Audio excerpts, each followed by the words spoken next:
السلام علیکم ورحمۃ اللہ وبرکاتہ۔ غدیر خم کا واقعہ کیا ہے؟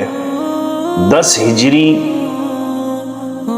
جب حجت الوداع خطبہ ادا کر کے امام کائنات سرکار دو عالم صلی اللہ علیہ وسلم مکہ اور مدینہ کے درمیان میں غدیر خم کے مقام پر جب پہنچے،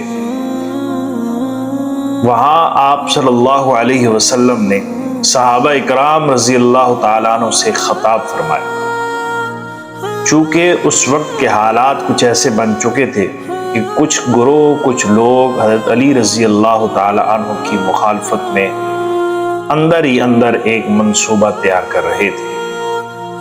وہاں آپ صلی اللہ علیہ وسلم نے صحابہ اکرام رضی اللہ تعالیٰ عنہ سے خطاب فرمایا اور حضرت علی رضی اللہ تعالیٰ عنہ کے بارے میں فرمایا کہ من کنت مولاہ فعلی مولا، یعنی جس کا ترجمہ یہ ہے کہ جس کا میں مولا ہوں، علی بھی اس کے مولا ہے۔ اہل سنت کے نزدیک اس مولا کے لفظ کے جو معنی لیے جاتے ہیں وہ یہی معنی لیے جاتے ہیں کہ محبت، جس کو مجھ سے محبت ہے، جس کو میں محبوب ہوں، وہ علی کو بھی اپنا محبوب سمجھے، وہ علی سے بھی محبت کرے۔ یہ روایت متعدد کتاب احادیث میں موجود ہے، جامع ترمذی میں بھی موجود ہے، دیگر کتابوں میں موجود ہے۔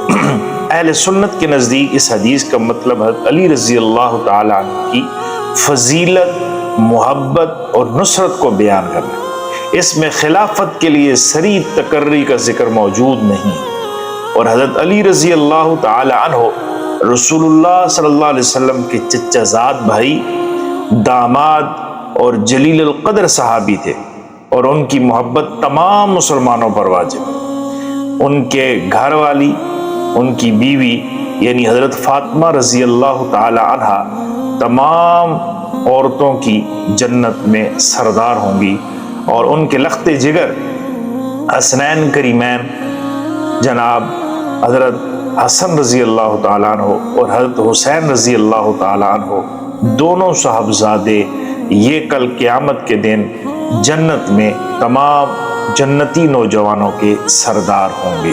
اللہ تعالیٰ ہمیں اہل بیت سے محبت کرنے کی توفیق عطا فرمائے۔